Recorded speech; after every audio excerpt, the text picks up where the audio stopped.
Greetings to all. We, the High Council of Andromeda, are here in response to your heartfelt inquiries, and we aim to assist you in enhancing your intuition.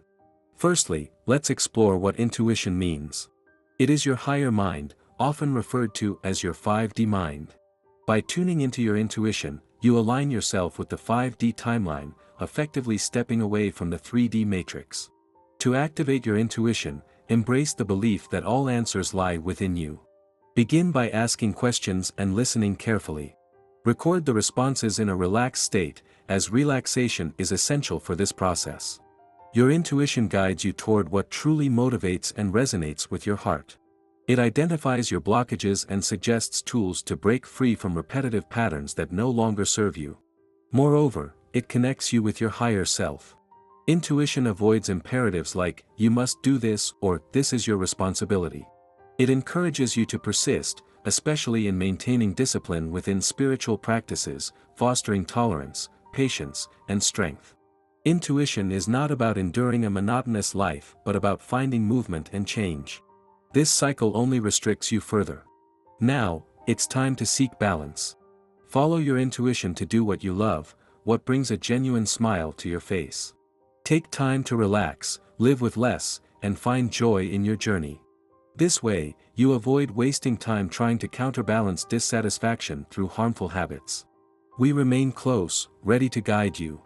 All portals to Andromeda have been reactivated, offering you a direct connection once more. We cherish and appreciate your dedication to being true to yourself. Channel, 𝐂𝐡𝐬𝐬𝐬𝐿. We are the Andromedan Council of Light, and we are very excited to be connecting with you. We see you as you truly are, and we hold that space for you so that you may see yourselves in the same way. We invite you to join us in our rejoicing over the beings that you are becoming through your experiences there on Earth. We know that your sense of self is changing, and it is changing rapidly, and we also know that you can always feel for the true self within you, and you can begin operating as your true self as soon as you decide to do so. You are letting go of so much while on your journeys, and some of that letting go is voluntary. Other times you are letting go of something because you absolutely have to. Either way, what you are stripping away is what you are not, and what lies underneath what you are not is what you are. We invite you to see everything in your lives as a blessing and to ask yourself how it is helping you to become more of who you truly are. When we talk about who you truly are, we are talking about the infinite, eternal you that is unconditional love. We are talking about the source energy self, the divine self that you came to know yourself more as through the experience of the physical reality. So it may seem as though the physical reality is responsible for you not knowing yourself as a source energy being, but it was in fact designed to get you to know yourself as a source energy being but through experiences. So for example, when you see footage online of someone rescuing someone else during an extreme flooding of their town, you are witnessing someone knowing themselves as source energy through that experience of being the hero. There are opportunities for you all to be heroes every single day, and sometimes they are as simple as returning that phone call, that message, or that email to the person who is reaching out to you in need. Sometimes being a hero simply means smiling at a stranger as you pass them on the street or asking the cashier how their day is going. You can be a hero in so many ways, and you can ask for more opportunities from the universe, from your higher self, to experience yourself in that way. You get to know yourself as a source energy being in the flesh, and that is an exciting experience and one that you knew would be worth all of the pain that you would experience there in your physical lives. Now, those of us in the higher realms continue to hold that space for you and invite you into it as your higher selves cook up the next group of opportunities for you to know yourselves as you truly are. And we know that you will all answer the call, because you understand now more than ever how good you feel when you do. We are the Andromedan Council of Light, and we have enjoyed serving you in this way. Channel, Daniel Scranton. You cannot see that which you believe is not there. You have to find a way to soften your resistance to its existence. You have to find evidence elsewhere and then ask yourself, if this is happening naturally here and there and almost everywhere, why must it stop here, on this subject, in this area, with this one topic? The intelligence flowing through this entire universe is renewable, inexhaustible energy. You see this renewal everywhere. Water renews itself, the oceans renew themselves. Earth renews itself, where once was a dry land, flowers bloom. Trees renew themselves. 8 billion people breathing every second of the day would have depleted the air in less than a year. And so with all this renewal, you have to ask the question, does it really stop when it comes to the human body? And the answer is of course not. So why then do we not see that constant renewal in ourselves, in our bodies? Because you don't believe it is so. You cannot see that which you do not believe is there.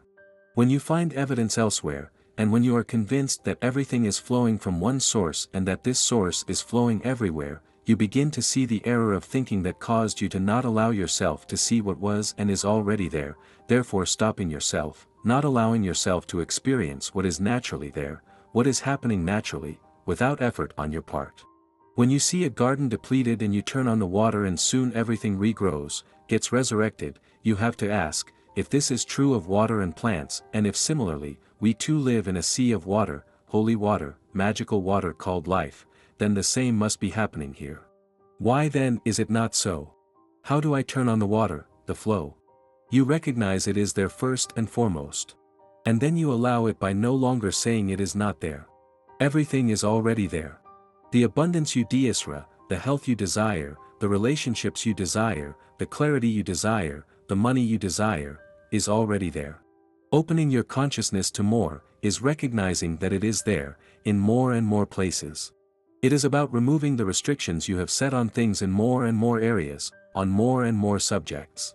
The creator of the universe, owner of everything in this universe, lavishly giving of itself to all of the universe, does not and cannot stop this abundance when it comes to you or to the subject of money or to the subject of health, or any other subject.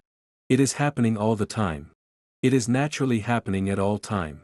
Expanding your consciousness, awareness, is becoming aware of how it works on more subjects, so it becomes the norm that it actually is. And then life becomes easy, fun, rich, and everything you desire and ask for becomes not only a possibility but a certainty, a must in fact, for you know it is already happening and it is only a matter of you recognizing that and therefore allowing it to be revealed, to be seen and experienced by you. Channel, Nadina Baun. Our creating essence oozes love, joy, and infinite awareness. With unlimited power to fulfill our heart's desire, we are powerfully present in awareness of our infinite abilities, based in the enhancement of all life everywhere. Living in conscious creation of our life experiences permeates our attention. Our energetic alignment resonates with the most vibrant energies of life. In our essence, in our thoughts and desires, we live in gratitude, love and joy with everyone we encounter in any way. Everything within and around us is alive and flowing with our attention on what we most deeply desire and align with in the most vibrant ways. We are radiant beings of light, brightness and beauty. Being incarnate as humans is the most condensed form of conscious being. Because we inhabit a greatly condensed energetic reality, we must intentionally choose to direct our attention to what we most love and desire in ways that enhance life everywhere. By aligning with the vibrations of gratitude, love and joy, we open our awareness to experiencing them in our imagination. With practice, apart from any limiting beliefs, we can direct our imagination to the kinds of visions and scenes that we feel completely good about, to the point of creating powerful feelings about them. Living here in the world of humanity does not exclude greater awareness, if we desire it deeply and imagine ourselves participating in its energy. We can open our awareness of the light in the essence of everyone, even the darkest beings. As long as they are alive, they receive divine life force, which they are free to choose to use as they desire. Their desire, however, is to experience extreme separation in consciousness and life force from all other beings and things, while trying to control everything. This is the realm of our ego consciousness. These are our limitations. Even though in our essence we have the capability, it is a great challenge to be aware beyond spacetime from within humanity's compartment of consciousness. Obviously, the play we're acting in is designed to make it virtually impossible to transcend. Yet, we long for this ability. We have blinded ourselves to it by allowing ourselves to be deeply taught to give the empirical world our full attention and awareness, to the point of becoming fully involved in our vibratory alignment. We even punish ourselves and one another for transgressing the limitations we have imposed on ourselves through holding beliefs about ourselves. For us to allow expanding awareness, we must recognize, understand, accept and transform our limiting beliefs through realizing our true non-localized self. In order to know who we are as expanded beings, we must transcend spacetime by freeing our awareness to recognize the frequencies and polarity of the way we think and feel in every moment. If we choose to think about our inner light, we can realize the radiant effect we have in our attention upon the energetic patterns we hold. In our imaginary awareness, we can be as open as possible to the kinds of scenarios we most deeply desire in every moment. By recognizing the presence of love, as well as the energetics that diminish it, we can direct our attention to vibrations and scenarios that enhance life in every situation, including the most difficult. When we pay attention to our essence in the heart of our being, with practice, we can sense the wonder and awesomeness of our true self in its eternal presence. By Kenneth Schmidt.